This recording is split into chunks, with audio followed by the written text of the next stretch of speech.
तो दिल्ली हो या कश्मीर, हिंदू की टारगेट किलिंग जारी है। कश्मीर में जहां हिंदुओं को निशाना आतंकी बना रहे हैं, तो वहां देश की राष्ट्रीय राजधानी दिल्ली में हिंदुओं को निशाना जिहादी बना रहे हैं। नमस्कार, आपके साथ मैं लावनी विनीत हूं और बहुत विशेष प्रस्तुति के साथ आपके बीच हूं।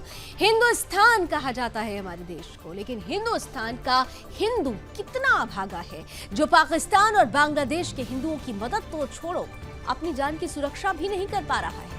क्योंकि पड़ोसी देशों में तो मुस्लिम बहुसंख्यक हैं, लेकिन खुद हमारे देश हिंदुस्तान में तो हिंदू बहुसंख्यक का दर्जा प्राप्त है। वो बात अलग है कि अब 7-8 ऐसे राज्य हैं जहां पर हिंदू अल्पसंख्यक हो चुके हैं और ये संख्या लगातार बढ़ रही है, लेकिन सरकार में भी हिंदू नेता ही बैठे हैं। बावजूद इसके कितनी बेबसी, कितनी लाचारी, कितनी कमजोरी है कि हिंदुओं को चुन चुन कर मारा जा रहा है। फहरिस्त लंबी होती चली जा रही है। अंकित सक्सेना हो, हिना तलरेज हो, डॉक्टर नारंग हो, रिंकू शर्मा हो, ध्रुव त्यागी, चंदन गुप्ता, अंकित झा, निशांत राठौर, कन्हैया लाल, मुनीश भारद्वाज, नाम खत्म नहीं होंगे क्योंकि फहरिस्त इतनी लंबी हो चुकी है जो ये बता रही है कि हिंदुस्तान में हिंदू सुरक्षित नहीं है। ये चंद नाम हैं, नामों की फहरिस्त में कई नाम ऐसे हैं जो ये बताते हैं कि हिंदुस्तान में जिहादियों के निशाने पर आ चुके हैं हिंदू। न जाने ऐसे कितने नाम और भी हैं जो अपने घर से निकले लेकिन लौटे नहीं। किसी को घर के बाहर निकालकर मौत के घाट उतार दिया गया, तो किसी हिंदू को बेवजह ही अपनी जान से हाथ धोना पड़ा। लेकिन आज हम आपको एक और हिंदू, एक ऐसे नौजवान हिंदू युवक की हत्या की कहानी सुनाने वाले हैं जिसे सुनकर आपके रोंगटे खड़े हो जाएंगे, जिसमें पुलिस प्रशासन की साख और नाक दोनों ही सवालों के घेरे में है।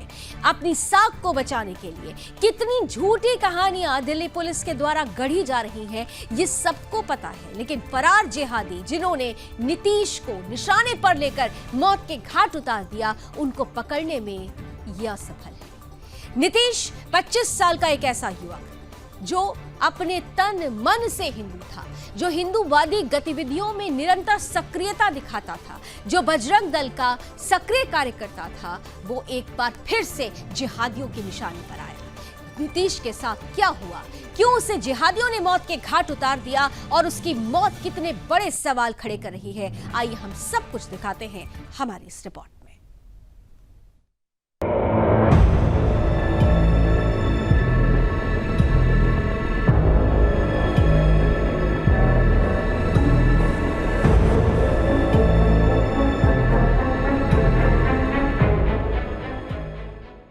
देश में हिंदुओं के दमन की कहानी कोई नई नहीं है।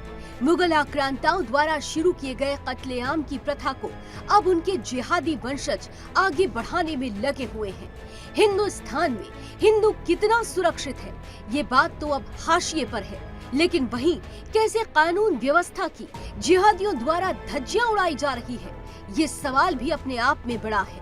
ताजा मामला राजधानी दिल्ली से सामने आया है, जहां पहले कभी अंकित सक्सेना, डॉक्टर पंकज नारंग, आईबी अधिकारी अंकित शर्मा, ध्रुव त्यागी जैसे कितने हिंदुओं को जिहादियों ने मौत के घाट उतार दिया। इतने सब के बाद भी लगातार हिंदुओं को निशाना बनाया जा रहा है, जिसके चलते नीतीश की हत्या कर दी गई। दिल्ली के पटेल नगर में इस निर्मम हत्याकांड को अंजाम दिया गया। पटेल नगर के शादीपुर गांव में नीतीश बजरंग दल का सक्रिय कार्यकर्ता था। वो हिंदू गतिविधियों में बढ़ चढ़कर हिस्सा लेता था। नीतीश की हिंदूवादी गतिविधियों में सक्रिय रहने के कारण ही कुछ जिहादियों की नजर उस पर पड़ी हुई थी। वो कई जिहादियों की नजरों में खटक रहा था। इसी रंजिश के चलते जिहादियों ने 12 सितंबर को राह चलते नीतीश को अपशब्द कहे। जब इसका नीतीश ने विरोध किया तो उफीजा, अदनान और अब्बास ने झगड़ा शुरू कर दिया। उस समय नीतीश के साथ उनका दोस्त आलोक भी था, जो लगातार जिहादियों पर भारी पड़ रहा था। दोनों को अपने पर भारी पड़ता देख जिहादियों ने मस्जिद से मदद मांगी और कई लोगों ने मिलकर दोनों की पिटाई करनी शुरू कर दी। आलोक मदद लेने के नाम पर वहां से भागा तो जिहादी भीड़ ने नीतीश की मॉब लिंचिंग शुरू कर दी। लेकिन सोचने वाली बात है, उस समय उस भीड़ से कोई भी हिंदू मुस्लिम भाईचारा वाला मुस्लिम निकल कर नहीं आया और न ही कोई वो मुस्लिम निकला जिसे ये कहा जा सके कि सब मुसलमान आतंकी नहीं होते। बेबस नीतीश को भीड़ ने बेतहाशा पीटा और घायल अवस्था में लाचार छोड़कर चली गई। किसी तरह अस्पताल में नीतीश बुधवार रात से अपनी मौत से लड़ता रहा, लेकिन शनिवार को अपनी मौत से वो जिंदगी की लड़ाई हार गया। इतने दिनों तक किसी भी मीडिया संस्थान ने नीतीश का पुरसा हाल नहीं लिया। नीतीश के और उसके परिवार के बारे में कोई खबर तक नहीं दिखाई गई, कोई आवाज नहीं उठाई गई।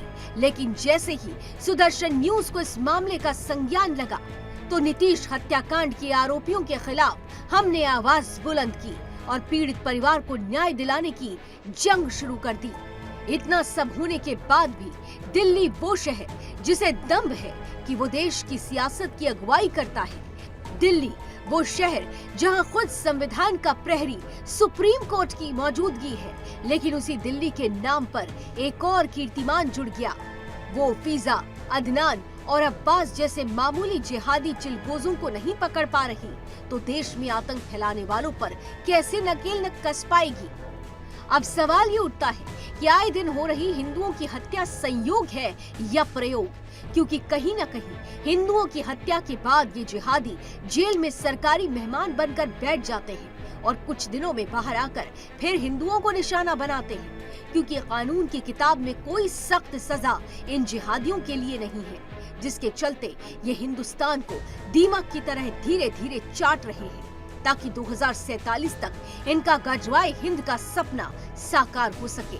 शिवम शर्मा के साथ ब्यूरो रिपोर्ट, सुदर्शन न्यूज।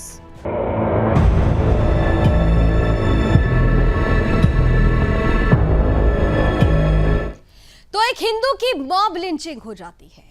एक नीतीश नाम के हिंदूवादी 25 साल के युवा की लिंचिंग हो जाती है। जिहादी उसे सरेआम मार देते हैं, लेकिन जो लोग झंडा बरदारी करते हैं सेक्युलरिज्म की, जो लोग ये कहते हुए पाए जाते हैं कि मुसलमान इस देश में असुरक्षित हैं, उन्हें डर लगता है। आज उनकी मौन साधना है, एक ट्वीट नहीं, एक प्रतिक्रिया नहीं, ना कोई आकर बाहर निकलकर किसी तरीके का कैंडल मार्च कर रहा है, ना बिंदी ब्रिगेड बाहर निकल रही है, क्योंकि मामला एक हिंदू युवक से जुड़ा हुआ है। मॉब लिंचिंग हुई है एक हिंदू की, लेकिन अगर इसके उलट हुआ होता तो आप खुद अंदाजा लगा सकते हैं कि इस देश की वामपंथी मीडिया हो या फिर इस देश में सेक्युलरिज्म की झंडा बरदारी करने वाले नेता अभिनेता हो, किस तरीके से प्रलाप करने लगते, किस तरीके से सड़कों पर मौन साधना टूटती हुई विरोध प्रदर्शन नजर आता। लेकिन आज सब कुछ चुप है, सब शांत है, क्योंकि मामला नीतीश से जुड़ा है, मामला एक हिंदू युवक से जुड़ा है, मामला 25 साल के बजरंग दल के उस सक्रिय कार्यकर्ता से जुड़ा हुआ है जिसने अपना तन मन हिंदुत्व पर निछावर करने के लिए लगा रखा था। स्थिति परिस्थिति किस तरीके से यहां पर उस वक्त की थी जब नीतीश को जिहादियों ने मौत के घाट उतारने का पूरा जो उन्होंने प्रकरण रचा, जो षड्यंत्र रचा। दरअसल इस पूरी घटना चक्र के बाद से यह देखा जा रहा है कि पूरे इलाके को छावनी में तब्दील किया गया है। मृतक के घर के बाहर सुरक्षा व्यवस्था कड़ी कर दी गई है, लेकिन जो सुरक्षा का पहरा है, इसे देखकर सोचने वाली बात यह है कि क्या यह पहरा वाकई में हिंदू परिवार के लिए है या फिर उन जिहादियों के मकानों के लिए है जिन्होंने हिंदू नीतीश की सरेआम हत्या कर दी। देखिए ग्राउंड जीरो से संवाददाता सागर कुमार की रिपोर्ट। जिस तरह से हत्या की उसके बाद से भारी पुलिस फोर्स के साथ साथ सीआरपीएफ की डिप्लॉयमेंट भी यहाँ पर की गई है, क्योंकि नीतीश का शव जो है वो अस्पताल से उनके घर जो रंजीत नगर में है, यहाँ पर आप देख सकते हैं तमाम लोगों ने यहाँ पर सड़क को जो है वो जाम कर दिया है और एक मांग कर रहे हैं कि जिन जिन लोगों ने की है उसको सख्त से सख्त सजा। तो सुरक्षा व्यवस्था बढ़ा दी गई है, लेकिन ये सुरक्षा उस वक्त कहां चली जाती है, ये व्यवस्था उस वक्त कहां चली जाती है जब एक हिंदू की मॉब लिंचिंग के लिए जिहादियों को बल मिलता है। ये हिम्मत आती कैसे है, ये हिमाकत इनसे होती कैसे है, ऐसे कई प्रश्न हैं जिनका जवाब देने के लिए दिल्ली पुलिस को भी सामने आना चाहिए। लेकिन दिल्ली पुलिस की तरफ से क्या कुछ कहा जा रहा है, चलिए जान समझ लेते हैं, क्योंकि ग्राउंड जीरो पर संवाददाता सागर की उपस्थिति थी, इसलिए फोन लाइन पर इस वक्त हमारे साथ सागर जुड़ रहे हैं। और सागर से हम सबसे पहले सागर आपसे अपडेट लेना चाहते हैं, क्योंकि जिस तरीके के हालात दिल्ली में बनते जा रहे हैं, ये पहला मामला नहीं है। अभी आपने ही जिक्र किया अपनी रिपोर्ट में कि ज्यादा समय नहीं बीता, सुंदर नगरी का केस अभी मामला ये शांत नहीं हुआ है, लेकिन एक बार फिर से दिल्ली में रंजीत नगर में एक हिंदू को निशाना बना दिया गया। और उसके बाद जिस तरह से दिल्ली पुलिस ने लीपापोती की, जो परिस्थितियां वहां बनी, बहरहाल ताजा अपडेट क्या है? क्या जिहादियों को लेकर, आरोपियों को लेकर किसी तरीके की कोई धरपकड़ और जो सफाई देने का जो सिलसिला है उस पर क्या कुछ आगे बढ़ रहा है? सागर, पुलिस का हर बार का इस तरह के मामलों के अंदर रवैया रहता है, वही इस केस के अंदर मिल रहा है। दिल्ली पुलिस ने पहले तो ये साफ कर दिया है कि कोई क्रिमिनल इस केस के अंदर नहीं है, लेकिन दिल्ली पुलिस से हम लगातार सवाल पूछ रहे हैं।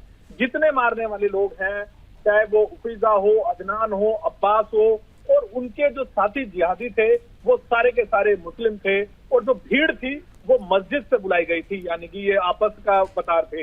लेकिन शर्मनाक देखिए आप, किस बेशर्मी से दिल्ली पुलिस ने ये कहा कि नितेश के ऊपर बहुत सारे पहले से ही आपराधिक रिकॉर्ड थे, रितेश और जो उसके साथ मोंटी था और एक और लड़का जो था, यानी कि लगातार दिल्ली पुलिस जिस हिंदू युवक की पीट पीट कर बेरहमी से सर की हड्डियां तोड़ दी गई, सिल्ली मारकर सर पर, उसको ही दिल्ली पुलिस के ऊपर कोई रहम, यहाँ पर जिस तरह से बयान आया है डीसीपी सेंट्रल दिल्ली श्वेता चौहान का, उससे तो कतई नहीं लग रहा लावनी जी कि हो। लेकिन दूसरी बात, इनकी यहाँ पर दिल्ली पुलिस की नाकामी देखिए कि 24 घंटे से ज्यादा इस पूरे मामले को हो चुके हैं और एक भी अपराधी की गिरफ्तारी नहीं हुई है इस पूरे मामले के अंदर। वहीं दूसरी तरफ पूरे बढ़ चढ़कर ये बताया जा रहा है कि नितेश ने पहले मारपीट करी थी, नितेश के लोगों ने पहले मारपीट शुरू करके उन लोगों के साथ हाथापाई की थी। लेकिन काश दिल्ली पुलिस अगर उस परिवार का, उस माँ का, उस परिजन जो रो रो कर बुरा हाल है, उनका ये वर्जन अगर सुन लेती कि पहले बाइक का जिस तरह से गालियां बकते हुए माँ बहन की वो गालियां जा रहे थे, उस पर टोंट कैसी थी, और उसके बाद नितेश ने, यानी ये एक्शन का रिएक्शन था। लेकिन यहाँ सवाल उठता है, बिल्कुल सागर, सवाल ये उठता है कि एक तरफ जिहादियों के हौसले बुलंद है, दूसरी तरफ इस हौसले को बुलंद करने के लिए जो आधार तैयार कर दिया जाता है वो दिल्ली पुलिस की तरफ से किया जाता है।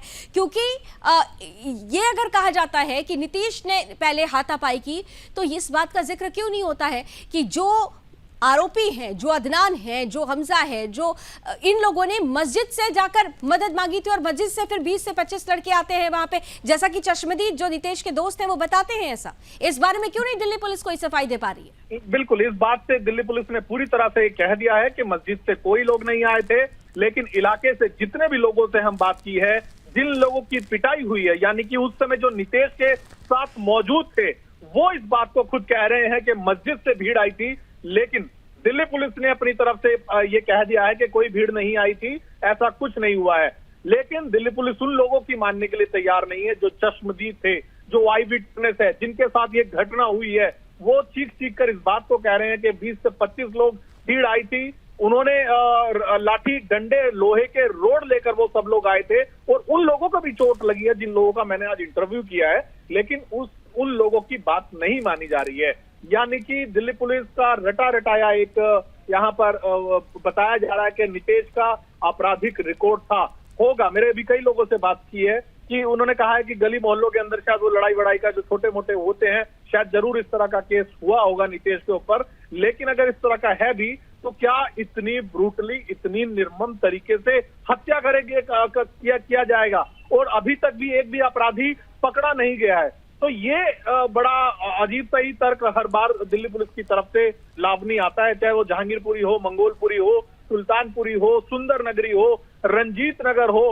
कहां तक हर बार दिल्ली पुलिस ने यही कहा है कि ये इसमें कोई यानी सागर, ये कहा जा सकता है, जो सवाल मैंने खड़ा किया कि आखिर इतनी हिम्मत आती कहां से है जिहादियों को, तो दिल्ली पुलिस का लचर रवैया ही है कि दिल्ली में हिंदू असुरक्षित होते जा रहे हैं, और जो अपराधी जिहादी हैं वो कहीं ना कहीं से सुरक्षा कवच उनको दिल्ली पुलिस का मिल जाता है, क्योंकि हर बार उनको लेकर सॉफ्टनेस नजर आ जाती है, और जो विक्टिम होते हैं, जो पीड़ित होते हैं हिंदू, उनको ही टारगेट कर दिया जाता है। बिल्कुल बिल्कुल, ये बहुत बड़ा यहाँ पर सवाल है। और आज जब रोष प्रकट हिंदू सड़कों पर उतरकर कर रहा था, तो वहां पर ज्यादातर लोगों का यही मानना था कि आखिरकार इन लोगों के हौसले इतने बुलंद हैं, क्योंकि जिन लोगों ने अब हत्या करी है, या तो अब ये बताया जाएगा ये नाबालिग थे, और ज्यादातर इनमें से बहुत सारे केसेस के अंदर हमने लावनी देखा है नाबालिग बच्चे होते हैं जो कुछ दिन के अंदर छूट जाते हैं। उनको वहां से हौसला मिलता है और उनके लिए तमाम लोग अब खड़े हो जाएंगे, चाहे उनके एक तरफा वाले विधायक हो, चाहे वक्फ बोर्ड हो, चाहे एक उनकी पूरी जमात जो है, उनके लिए बड़े बड़े वकील खड़े कर दिए जाएंगे और कुछ दिन में वो बहुत आराम से छूटकर आ जाएंगे। और इससे पहले भी हमने कई ऐसे केसेस के अंदर देखा है जहां से इस तरह से बड़े आसानी से छूटकर लोग आ गए हैं, और इसी तरह की घटनाओं को वो लगातार अंजाम दे रहे हैं। दिल्ली के अंदर सुंदर नगरी को अभी मुश्किल से 1 या 2 हफ्ते के करीब हुए हैं लावनी, और मंच से साफ साफ बड़े बड़े साधु सांसदों ने ये कहा था कि अगर किसी जिहादी ने इस बार हिंदू युवक की इस तरह से बेरहमी से हत्या करी तो हम श्रद्धांजलि सभा या इस तरह का नहीं करेंगे।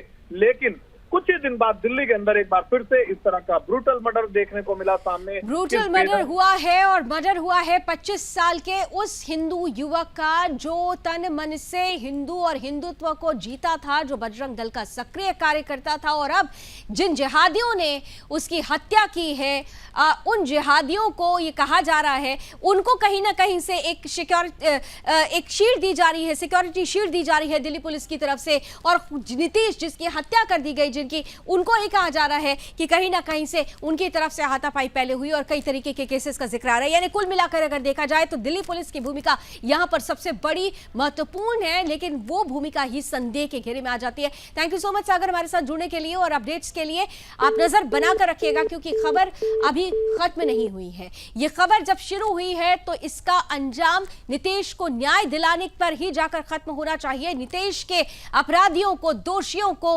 फांसी की सजा होनी चाहिए। हिंदू संगठन, हिंदू लगातार इस बात को लेकर आवाज बुलंद कर रहे हैं। नीतीश के दोस्त जो उस वक्त नीतीश के साथ थे, जो आई विटनेस जिनका जिक्र अभी सागर भी कर रहे थे, वो दोस्त क्या बताते हैं, आई विटनेस क्या कहते हैं, बावजूद इसके दिल्ली पुलिस क्या कहती है, कितना कॉन्ट्राडिक्शन है। सबसे पहले आप सुन लीजिए कि नीतीश के दोस्त जो उस वक्त जब नीतीश को इन जिहादियों द्वारा मारा जा रहा था बेरहमी से, उस वक्त उनके साथ थे, और उन दोस्तों के साथ भी इन जिहादियों ने मारपीट की थी। जिहादियों ने नीतीश और आलोक पर किस कदर हमला किया, आइए सुनते हैं उन्हीं की जुबानी। शादीपुर गांव में एक बार फिर से जिहादियों ने बजरंग दल के कार्यकर्ता नीतीश की पीट कर हत्या कर दी। आखिर क्या कुछ हुआ था उनके साथ, ये नीतीश के दोस्त भी थे। पहले तो ये बताइए आपका नाम क्या, क्या कुछ हुआ था, कब हुआ है? सर आलोक नाम है। मैं सर अपने दोस्त नीतीश के साथ रात को टहलने निकला था, तो वो 3 लड़के बाइक से पहले आगे गए, गाली गलौज करते हुए जा रहे थे, हॉर्न बजाते हुए। फिर सर हम वापस मुड़े तो वो पीछे से वापस बाइक मोड़ के वापस लाए, और फिर से हॉर्न दबा के और गाली देने लगे। फिर हमने पूछा तो इतनी सी बात तो उन्होंने झगड़ा शुरू कर दिया, और फिर वहाँ से अंदर से अपनी मस्जिद के पास से 20-25 लड़के बुला के लिए। मतलब मस्जिद के अंदर से 20-25 लड़के आए थे, फिर क्या हुआ? फिर सर उन्होंने हमें मारना शुरू कर दिया। आप कितने लोग थे लोहे की रोड से? मैं और नीतीश ही थे सर। उसके बाद सर ये मेरा दोस्त, मैं वहाँ रास्ते से दोस्त के पास से आ रहा था, तब मैंने देखा 2-3 जने इसको मारने में लगे हुए थे, और एक को नीतीश जो दोस्त था उसको चौक बना के लिटा रखा था। मैंने उसको छुड़ाया, फिर मैं इसके बाद जब तक छुड़ाने गया तब तक वहाँ से 20-25 नाम पता चल पा रहा है क्या क्या नाम थे? एक का अदस है और एक अदनान। हाँ, आप सुनने में आ रहा आप लोगों को भी धमकी मिल रही है जी? क्या बोला जा रहा है? बोल रहे हैं अगर कोर्ट में कुछ बोला तो मार देंगे तुम्हें भी।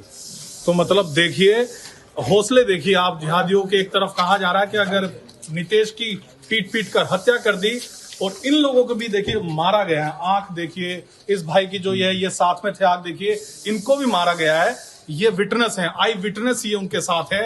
अब इनको भी धमकी दी जा रही है कि अगर आपने कोर्ट के अंदर गवाही दी गई तो आप अपना अंजाम भी देखिए। ठीक उसी तरह से जिस तरह से सुंदर नगरी के अंदर भी कई लोगों को धमकाया जा रहा था।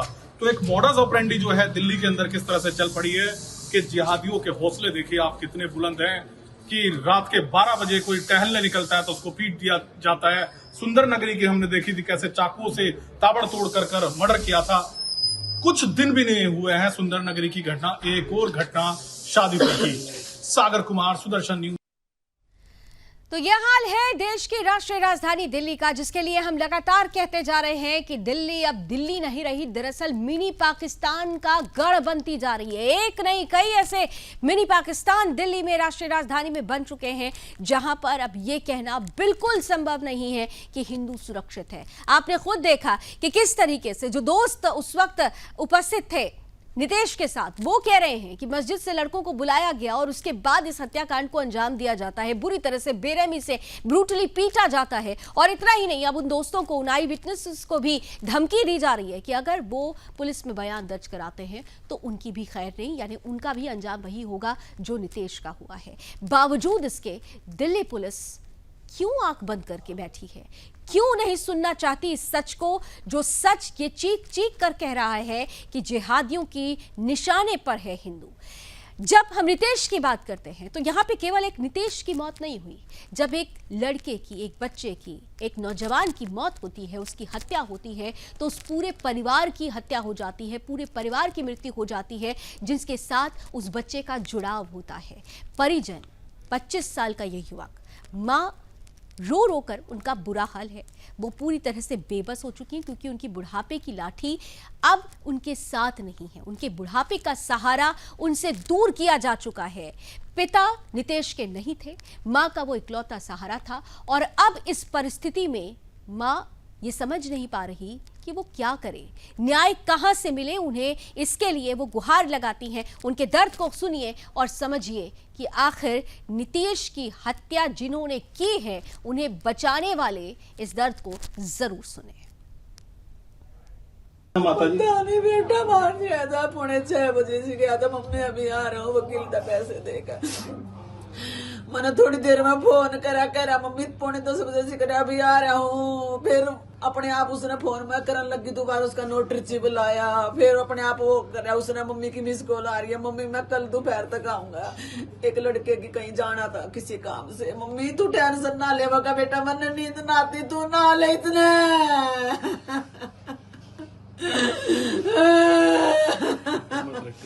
पता चल पाया कौन लोग थे मारने वाले? मेरे को नहीं पता सर, कोई पीछे के कौन के थे, मुसलमान थे कौन थे मुझे नहीं पता। मेरे पास तो कोई 1 बजे दरवाजा खटखटा रहा था, हम सब भाग के गए, उधर पड़ा मेरा बेटा।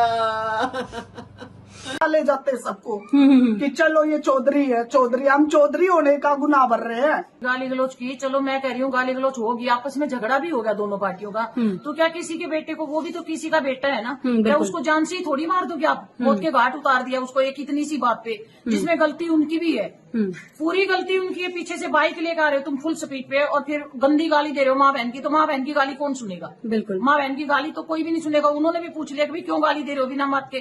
जब गाली देने पे ऐतराज किया है तब उसको मारा है उन्होंने, और उसकी गर्दन पकड़ के नीचे गिरा लिया, छोड़ा ही नहीं उसको। की तरफ से आज तक ना तो कोई आया जी और ना कोई आएगा। और हमारे बेटे के लिए अब ये रुदन, ये करुण पुकार, ये गुहार, ये दर्द दिल्ली पुलिस को नहीं सुनाई देता, और यही वो वजह है जो इन जिहादियों को हिम्मत देती है। हमारे साथ इस वक्त फोन लाइन पर जुड़ रहे हैं जाने माने हिंदू धर्मगुरु हैं और हिंदू महासभा के राष्ट्रीय अध्यक्ष स्वामी चक्रपाणी महाराज जी हमारे साथ फोन लाइन पर जुड़ रहे हैं। स्वामी जी, बहुत बहुत स्वागत है। और जिस तरीके की परिस्थिति दिल्ली में बन चुकी है, अब कश्मीर हो या दिल्ली, हर जगह एक जैसी स्थिति। कश्मीर में आतंकियों के निशाने पर हिंदू है और दिल्ली में जिहादियों के निशाने पर हिंदू है। हर जगह हिंदू की टारगेट के लिए। लवनी जी, बिल्कुल आप जो बता रही हैं बिल्कुल सही बोल रही हैं। मैं यही बोलने वाला था कि अभी देखिए कश्मीर में अभी हिंदू की हत्या हुई है और सरेआम आए दिन उसी प्रकार से दिल्ली में, देश की राजधानी दिल्ली में जब आए दिन हिंदुओं की कभी अखिल शर्मा का, कभी सक्सेना का, कभी अनेक हत्याएं हो रही है। बेदर्दी से, जिस प्रकार से बेरहमी से उनकी हत्या कर दी जा रही है, ये बहुत ही दुर्भाग्यपूर्ण है। और दिल्ली की जो पुलिस है वो बिल्कुल निष्क्रियता है, कहीं ना कहीं वो कुछ कर नहीं पा रही है, इन पे अंकुश नहीं लगा रही है। जबकि बार बार हम लोगों ने कई बार पत्र लिख करके गृह मंत्रालय को भी दिया है कि भाई जिधर मुस्लिम एरिया में इनकी कम से कम वो किया जाए, हर थानों को किया जाए ताकि इनकी रिकॉर्ड हो। लेकिन ये इनके जो भी मंसूबे हैं वो निश्चित रूप से ये और ज्यादा इनके बढ़ते जा रहे हैं मनोबल, क्योंकि इनकी ठोस कोई ऐसी कार्रवाई नहीं हो रही है। इन गुंडे मवालियों पे कोई कार्रवाई पर स्थानीय प्रशासन नहीं कर पा रही, जिसकी वजह से इनका मनोबल बढ़ा हुआ है। आप जरा देखिए कि किस प्रकार से उसकी माँ उसकी बिलख रही है, रो रही है, हृदय विदारक एक घटना है। बहुत ही दुर्भाग्यपूर्ण है। और मैं सरकार से मांग करता हूँ, ये तो दिल्ली नहीं, जहाँ जहाँ जिस एरिया में गाजियाबाद देखिए या और भी क्षेत्रों में जहाँ जहाँ इनकी आबादी जिहादियों की ज्यादा हो जा रही है, वहाँ पे संत का रहना, हिंदुओं का रहना बहुत ही मुश्किल हो जाता है। जहाँ कम है वहाँ तो हिंदू सुरक्षा देता है, लेकिन जहाँ हिंदू कम हो जाता है वहाँ पे इनके द्वारा इस प्रकार की घटनाएं और इसके द्वारा मारा जाना, तुरंत ही हत्या कर देना, ये तो बहुत ही दुर्भाग्यपूर्ण है। वो भी देश की राजधानी में पूरी तरह कश्मीर जो पुराना दुर्भाग्यपूर्ण तो है, लेकिन सबसे बड़ा सवाल ये है कि ये जो हिमाकत, ये जो हिम्मत आ जाती है। आप देखिए कि बाकायदा जो आई विटनेस हैं, जो दोस्त उस वक्त नीतीश के साथ मौजूद थे, उनका कहना था कि झगड़ा होता है क्योंकि गाली गलौज की जाती है पहले और एक्शन रिएक्शन जैसी परिस्थिति थी। फिर दोनों आरोपियों ने मस्जिद जाकर कुछ लड़कों को बुलाया और उसके बाद एक तरह से हिंदू की मॉब लिंचिंग हुई। बावजूद इसके दिल्ली पुलिस को ये सब कुछ ना तो सुनाई दे रहा है ना दिखाई दे रहा है। तो क्या आपको लगता है कि ये जो लचर व्यवस्था है, ये जो अनसुनापन दिखाई देता है दिल्ली पुलिस की तरफ से, वही इन जिहादियों को एक हिम्मत दे रहा है? बिल्कुल हिम्मत दे रहा है। ये तो चाहिए इनको कि मस्जिद से लड़के हैं, पहले तो उस मस्जिद को की पूरी जांच करके उस पर बुलडोजर चलाने की आवश्यकता है, क्योंकि मस्जिदों से अधिकतर अवैध मस्जिद बने हुए हैं और उन मस्जिदों से ही इस प्रकार की हिंदुओं के प्रति घृणा, नफरत पैदा की जा रही है। वहीं से जिहाद उत्पन्न किया जा रहा है, चाहे लफ्ज जिहाद की हो, चाहे और भी हिंदुओं को मारने वाला जिहाद हो। तो ये जानबूझ करके एक सोची समझी चाल से। अब बताइए कि कोई अगर जो कोई हिंदू इस तरह होता, मंदिरों में कहाँ तक पूजा पाठ होता है, वहाँ इस प्रकार की हिंसा के सोच भी नहीं सकता। लेकिन जब लड़ाई, अगर जो कोई जाएगा भी क्रोध में हिंदू लड़का, तो उसको समझा करके लोग शांत करेंगे। लेकिन यहाँ पे मस्जिद में जाता है और वो सीधे आकर के वो हत्याएं करने लगते हैं। तो इससे सीधे ही बात है कि वो मस्जिद से इनका प्रार्थना स्थल नहीं रह गया, बल्कि हत्या करने का स्थान हो गया, जिहाद करने का स्थान हो गया, वो हिंसा और देश में नफरत फैलाने का स्थान हो गया। तो इसलिए स्वाभाविक रूप से इनका एक सिंडिकेट है, इनका बहुत बड़ा एक ऐसा तंत्र है जो इस पे काम कर रहा है, जो हिंदुओं के खिलाफ नफरत, घृणा पैदा कर रहा है और उनको हिंदुओं को मारने की ट्रेनिंग दे रहा है।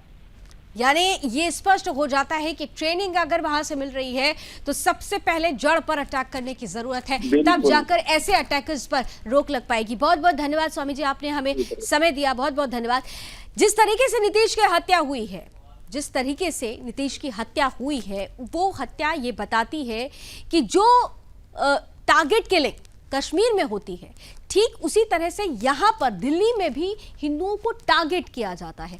बात मामूली होती है, लेकिन मामूली सी बात पर हत्या को अंजाम दे दिया जाता है। सूत्र तो अब ये भी कह रहे हैं कि जो लड़के, जो जिहादी इसमें शामिल हैं, उनमें से कुछ का लिंक पीएफआई, जो 5 सालों के लिए बैन हो चुका है, उस आतंकी संगठन से भी रहा है और इसीलिए इस्लामिक जिहाद मुर्दाबाद के नारे भी इस पूरे इलाके में सुनाई दिए जब नीतीश के हत्याकांड के बाद हिंदुओं में आक्रोश देखा गया। हत्या के बाद हिंदू संगठन काफी आक्रोशित है, रोष में है, गुस्से में है और वो साफ तौर पर कह रहा है कि ऐसे अपराधियों को केवल जेल के पीछे नहीं, ऐसे जिहादियों को केवल जेल के पीछे नहीं, बल्कि फांसी की सजा होनी चाहिए। आक्रोश क्या कहता है, आइए आप भी सुनिए। कि जहां जहां हिंदू समाज सक्रिय भूमिका निभाता है, वहां पर इस्लामिक जिहादीकरण प्रारंभ हो जाता है। उस लड़की की क्या समस्या थी, उसका किससे वैर था। बहुत छोटी अवस्था में मैं उसको शाखा ले जाने का काम करता था। उसके बड़े भाई साहब दीपक जी जिला विद्यार्थी कार्य रहे, मैंने उनके साथ काम किया। लेकिन जब मैं परिवार में आया तो मैंने उसको देखा कि मैं इस बालक को जानता था, हिंदूवादी गतिविधियों में रहने वाला, सक्रिय भूमिका निभाने वाला, एक बहुत सुंदर लड़का। उसको सब जानते, पूरे गांव में उसको जानते थे। लेकिन ये हमको समझना पड़ेगा, जो जो हिंदू गतिविधियों में रहेगा मुसलमान एकत्रित होगा। निर्मम हत्या की है, पत्थर और सीढ़ी उसके मुंह पर प्रहार किया गया है और उसकी हत्या कर दी गई। क्यों? क्योंकि बजरंग दल का सक्रिय कार्यकर्ता था, हिंदूवादी गतिविधियों में रहता था। और ये जितना भी आप देख रहे हो जय श्री राम के जयघोष लग रहे हैं, हम न्याय करना चाहते हैं। हम न्याय चाहते हैं शासन प्रशासन से कि कठोर से कठोर दंड उसको मिले। मैं इसी गाँव का बासिंदा हूँ। यहाँ अमानतुल्लाह खान और डॉक्टर TU सिद्दीकी जो घोड़ा छाप डॉक्टर है, इन दोनों आदमियों का इन पूरी कॉलोनी के ऊपर हाथ है। हम अपने मंदिर में जाते वक्त भी लोगों को डर लगता है, महिलाओं को डर लगता है। अच्छा। TU सिद्दीकी वो डॉक्टर है जो हिंदू लेडीज और जेंट्स को ऐसी दवाई देता है जिससे उसकी किडनी और लीवर खराब होता है। उसके बाद ये बच्चे अपने घर आ रहे थे और कोई ऐसा वो नहीं था, और 14-15 लड़के आए हैं और ये वापस टीयू सिद्दीकी के ऑफिस में गए हैं, जो आम आदमी का अपने आप को वो ठीक है। और मैं कहता हूँ भगवान इसकी आत्मा। तो हिंदू संगठन आक्रोशित है, देश का हिंदू आक्रोश में है, बेबस भी नजर आ रहा है। और बताया, आपने सुना भी कि किस तरह से कहा कि आम आदमी पार्टी जो दम भरती है, हिंदू और हिंदुत्व की दम भरते हुए गुजरात चुनाव में या हिमाचल चुनाव में उतर रही है, उसी के नेता किस तरह से इन जिहादियों को शय देते हुए नजर आते हैं। हमने शाहीन बाग में भी देखा, हमने जहांगीरपुरी में भी देखा, हमने इसके पहले कई इलाकों में ऐसी परिस्थितियां बनी हैं, तो देखा गया है कि किस तरीके से ये नेता सामने आ जाते हैं जिहादियों को बचाने के लिए। और कुछ हालात यहाँ पर भी ऐसे ही बनते हुए नजर आ रहे हैं। रहवासी को अगर आपने, वहाँ के रिहायशी जो हैं उनकी अगर आपने बात ध्यान से सुनी हो तो वो स्पष्ट कह रहे हैं कि पूरा एक नेक्सस चलता है हिंदुओं को टारगेट करने के लिए, उनकी हत्या करने के लिए, उनकी महिलाओं को तकलीफ पहुंचाने के लिए, उनके साथ बदतमीजी करने के लिए। हिंदुओं का घर किस तरह से उजाड़ दिया जाता है, उनके मंदिरों को किस तरीके से अपवित्र किया जाता है, ये सब कुछ हो रहा है, सब कुछ हो रहा है राष्ट्रीय राजधानी दिल्ली में। दिल्ली में ये पहली हत्या नहीं है, इसके पहले भी हत्या की जो फेहरिस्त है, हिंदू युवक हो या युवती हो, उनको किस तरीके से बेरहमी से मारा गया है, ये फेहरिस्त कितनी लंबी है। आइए जरा एक बार रिकॉल करते हैं। अगर कुछ नाम आपके जहन से, हमारे इस लिस्ट से छूट जाए तो आपके जहन में आए तो आप जरूर सुदर्शन न्यूज पर आप कमेंट जरूर करिएगा, क्योंकि ये वो लिस्ट है जो बता रही है कि किस तरीके से हिंदुओं को टारगेट किया जा रहा है। लगातार हम देख रहे हैं कि चाहे रिया गौतम हो, चाहे डॉक्टर नारंग हो, अंकित सक्सेना की बात की जाए, हिना तलेजा की बात की जाए, रिंकू की बात की जाए, ध्रुव त्यागी की बात की जाए, चंदन गुप्ता की बात की जाए, अमित शर्मा की बात की जाए, सुशील गिरी की बात की जाए, विकास यादव की बात की जाए, नीलेश यादव की बात की जाए, मुकुल अधिकारी हो या फिर सावन राठौर हो, निकिता तोमर हो, उमेश कोले हो या फिर कृष्णा भागवत हो या रूपेश पांडे हो, योगेश जाटव हो, कृष्णा देवनाथ हो या फिर शंभू हो या फिर अभिजीत सरकार हो। नाम देखिए, ये नाम खत्म होने का नाम नहीं ले रहे हैं, बल्कि इस लिस्ट में और नाम जुड़ते जा रहे हैं। अब इस लिस्ट में नितेश का नाम भी जुड़ चुका है। आप खुद इस लिस्ट से अंदाजा लगा सकते हैं कि हिंदुओं को किस तरह से टारगेट किया जा रहा है। तो जागने की जरूरत है, और जागने की जरूरत होने के साथ साथ एकजुटता की भी जरूरत है। हम जब जब बटे रहेंगे, हिंदू ऐसे ही कटता रहेगा। कहा भी गया है, जब जब हिंदू बटा है तब तब देश भी बटा है, और जब जब हिंदू घटा है तब तब देश कटा है। देश किस तरीके से, देश की राष्ट्रीय राजधानी कटती जा रही है हिंदुओं से, मिनी पाकिस्तान यहां पर बनता जा रहा है, हिंदुओं की हत्याएं निरंतर होती जा रही है। इसलिए ऐसे में सवाल ये उठता है कि आवाज बुलंद करनी होगी, एकजुट होकर नीतीश के हत्यारों को फांसी की सजा की मांग पूरा देश करता है। उम्मीद करते हैं हमारे देश का न्यायालय, हमारे देश की सर्वोच्च संस्थाएं, हमारे देश की सरकार और हमारे देश का प्रशासन नीतीश को न्याय जरूर दिलाएगा। इसी उम्मीद के साथ अभी बस इतना ही। देश और दुनिया की तमाम खबरों के लिए आप जुड़े रहिए सुदर्शन न्यूज के साथ। जय हिंद।